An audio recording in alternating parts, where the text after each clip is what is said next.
안녕하십니까. 예, 저는 분당차병원에서 정신건강의학과를 하고 있고, 전공은 이제 공황장애를 연구하고 치료하는 그런 쪽을 집중적으로 하고 있습니다. 공황이라 하면 굉장한 불안을 느끼는 상태를 의미하는 거죠. 그러니까 조그만 불안이 아니고, 우리가 조금 스트레스 받으면 뭐 살짝 가슴이 뛴다든지 뭐 아니면 숨이 차다든지 뭐 이런 스트레스 반응이 일어나게 되는데, 그게 그냥 좀 견딜 정도고 조금 안 좋다 이 정도 수준이 아니라 아주 그냥 크게 나타나 가지고 내가 어떻게 되는 것 같다, 죽을 것 같다, 나는 어떻게 미쳐버릴 것 같다 라는 식의 좀 강도가 높은 불안이 갑자기 밀려올 때, 그게 이제 공황이라고 할 수 있고, 그게 그 공황이 한 10분 정도 계속되니까 너무 이제 힘든 상태에서 아무것도 못하게 되는 그런 상태가 되는 걸 우리가 이제 공황이라고 그러고, 그런 걸 이제 너무 심하게 된 상태라고 봐서 발작이라고까지도 얘기를 합니다. 그러니까 공황이 너무 심하게 돼서 발작 수준까지 됐다, 그래서 공황 발작이라고 얘기를 하는데, 근데 공황 발작이 되면 이제 주로는 이제 심혈관계, 우리가 심장이나 이런 폐나 뭐 이런 데 관련된 증상들이 주되게 나타나는데, 이 심장이 막 빨리 뛰어가지고 이거 멈춰버릴 것 같은 느낌이 든다든지, 숨이 너무 차가지고 숨을 못 쉬게 된다는 느낌이 든다든지,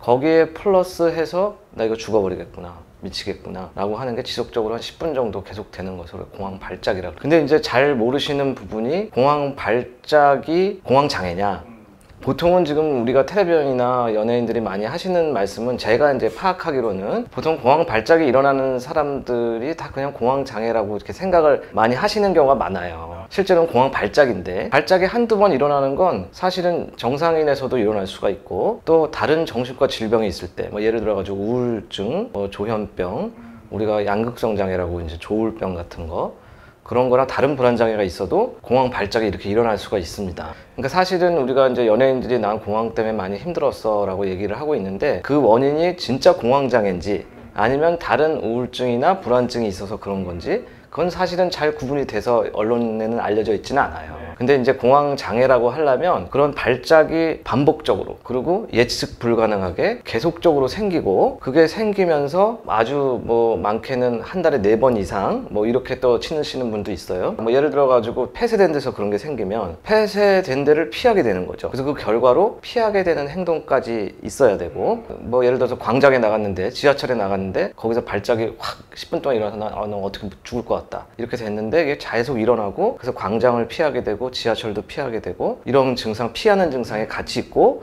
그거로 인해서 직업생활, 아주 간단히 얘기하면 학생은 학생 공부를 못하게 되고, 회사 다니는 사람은 회사에 지장이 되고, 뭐 이런 것까지 생길 때 이제는 이제 공황장애라고 하는 거죠. 그러니까 사실은 우리가 공황 발작으로 해서 응급실에 오시거나 병원에 오시게 되면, 이건 공황 발작이구나 라고 얘기를 하지만, 의사들은 그 공황 발작 자체만 보는 게 아니라 다른 병이 없나, 다른 병의 원인이 아닌가 라는 걸 사실을 알게 됩니다. 그래서 모든 연예인들이 다 공황장애라고 얘기를 하는데, 사실은 제가 보기에는 한 10분의 1 정도만 공황장애에 해당하고 10분의 9 정도는 다른 질환일 가능성이 높다. 이게 사실은 공황장애 하시는 분들의 대부분의 의견입니다. 그러니까 사실은 이제 그 부분이 무슨 차이가 있는지에 대해서 많이 연구들을 해봤는데, 많은 사람들이 이런 개념을 하나 만들어냈어요. 그게 불안 민감성이라고 그래가지고 좀 어려운 개념이긴 한데, 한번 불안을 느끼면 그 불안에 대해서 더 불안하게 느끼는 성향을 얘기해요. 그러니까 예를 들어가지고 가슴이 조금 뛰었어요. 괜찮은가? 그리고 그냥 넘어가는 사람이 있는가 하면, 가슴이 좀 뛰는데 이거 큰일 나는 거 아니야? 라고 생각을 하니까 그거 자체가 민감하게 반응을 해서 가슴이 더 뛰게 되는 반응을 증폭시키는 역할을 하는 거죠. 그 불안 민감성이 높은 사람들은 결국은 그런 회피 반응을 많이 하게 됩니다. 그래가지고 불안 민감성이 과연 어떤 역할을 하느냐, 이렇게 많이 연구를 해봤더니, 역시 이제 불안장애의 어떤 소인, 특히 이제 공황장애의 소인을 높이는 데 역할을 하는데, 불안 민감성은 뇌랑 많이 연관이 있는 것 같대요. 그러니까 뇌가 이제 불안에 취약하게 태어난 사람들, 뭐 부모님이 약간 불안해하는 성향이 높다든지, 아니면 어렸을 때 불안한 충격 같은 걸 많이 받았다, 이러면 뇌가 성장하면서 발달을 하는데, 20세가 되기까지 그 불안을 잘 이렇게 잠재우지 못하는 그런 뇌 같은 게 발달이 좀 덜 되는 거예요. 그래서 거기에 뇌에 이제 불안을 조절하는 우리 공포 네트워크가 있는데, 그 공포 네트워크가 이제 잘못되는 거죠. 그래서 그 불안 민감성을 높게 형성하게 되는 경우는, 이렇게 똑같은 스트레스가 오고 똑같은 불안 그런 게 와도 어떤 사람은 그 쉽게 그냥 극복해내는데 반해서 이 사람은 극복을 잘 못하게 되는 거죠. 불안 민감성이라는 거는 생물학적인 것도 있고 환경적인 것도 살짝은 있습니다. 근데 그러나 이제 생물학적인 개념이 맞고 어떤 면에서는 좀 타고 태어나는 거라고 이렇게 얘기하는 게 더 쉽게 설명하는 그 길일 것 같아요. 네, 우선 생물학적으로는 아까 잠깐 말씀을 드렸지만 집안 내에 이제 불안의 내력이 있는 사람들 사이에서 태어난 사람들이 사실 생물학적으로는 뇌가 약하게 태어나니까 그런 부분이 있을 수가 있을 것 같고요. 근데 이제 그 정신장애는 조현병이나 아니면은 조울병 이런 경우에는 우리가 유전성을 채우는 척도 같은 게 있는데 점수 같은 게 있는데 한 0.8 정도로 해서 꽤 높은 편으로 봐요. 유전적인 우리가 헤리터빌리티라고 해서 얼마나 유전적으로 전달이 되느냐 이걸 점수화하는 게 있는데 0.8이면 그래서 좀 높다고 봐요. 근데 0.4 정도가 우리 공황장애에 해당합니다. 그러니까 그걸 좀 다른 말로 하면 조현병이나 조울병보다는 한 반 정도의 위험 정도로 유전이 된다. 그러니까 간단히 얘기하면 어머니 아버지가 있는데 어머니가 약간 불안해하시고 공황장애가 있으신 분이면 자녀가 걸릴 수 있는 뭐 확률이랄까 이런 거는 한 40%가 안 되는 정도 뭐 이렇게 정도로 생각하시면 될 것 같아요. 그래서 많이 유전이 되는 게 아니죠, 사실은 어떤 면에서.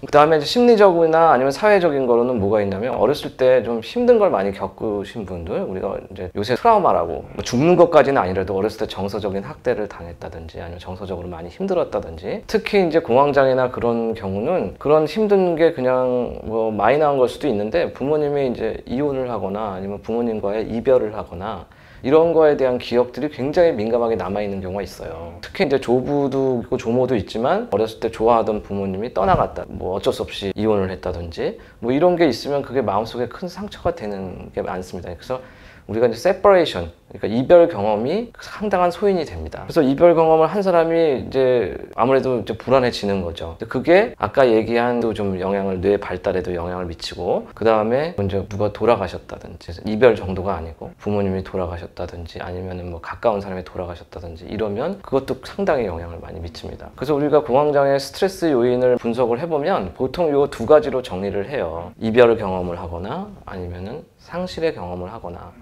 근데 이제 그런 소인에다가 이게 겹쳐지면 아까 얘기한 불안 민감성이라는 게 확 올라갑니다. 그래서 뇌의 발달에서 그런 불안에 관련되는 부위들이, 우리 공포와 관련된 네트워크들이 상당히 활성화가 되어 있는 경우가 많이 생기고요. 그걸 조절하지 못하게 되는 경우가 많은 소인으로 이제 자라나게 됩니다. 그거 말고도 이제 우리가 신경증적 체질이라 그래가지고, 그러니까 조그만 자극에도 굉장히 과하게 반응하는 스타일, 그런 가지 불안 민감성, 신경증적인 체질이란 뉴로티시즘이라고 그러죠. 이제 그 두 가지가 이렇게 겹쳐지게 되면 이 불안 민감성뿐만 아니라 이게 시너지, 서로 그냥 악영향을 미쳐가지고 불안에 취약하게 만들어지는 20세까지의 체질이 되죠. 근데 그러면 그때 이제 20세 정도 됐을 때 한두 번의 공황 발작은 살짝 경험하는 경우가 많아요.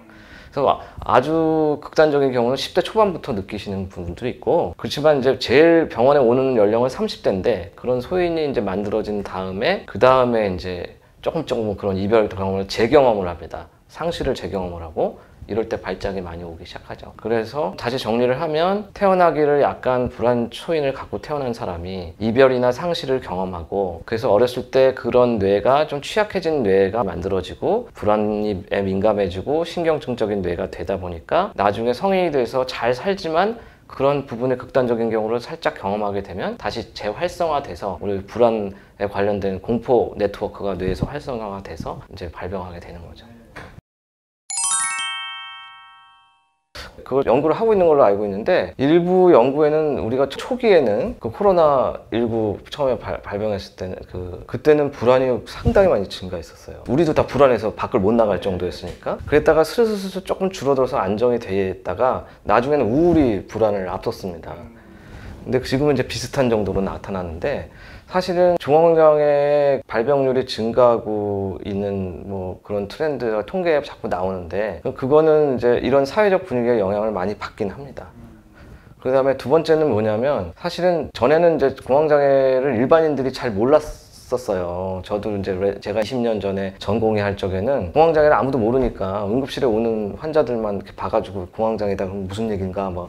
그리고 공황장애가 진단하기까지 1년 반 정도 걸렸습니다. 사람들이 모르니까. 그럼 대부분의 경우 그러다가 뭐 좋아지다가 치료도 안 받고 이런 사람들이 많았는데 요새는 공황장애 이제 연예인들의 임팩트가 사실 상당히 큰 겁니다. 그래서 연예인들이 커밍아웃을 하고 난 공황장애가 있다라고 얘기하는 순간에 이제 공황장애에 대한 인지도가 높아지니까 질병에 대한 인식도가 높아진 게 공황장애 진단을 더 많게 하는 부분도 있다라고 이렇게 생각을 합니다. 물론 이제 이게 역학조사를 통해야지 정확한데 역학조사 상으로는 사실 우리나라는 역학조사 최근에 더 한 적은 없어요. 근데 별로 나타나지는 않는데 그래도 한 5% 정도 많게는 그렇게 보는 것 같습니다. 네.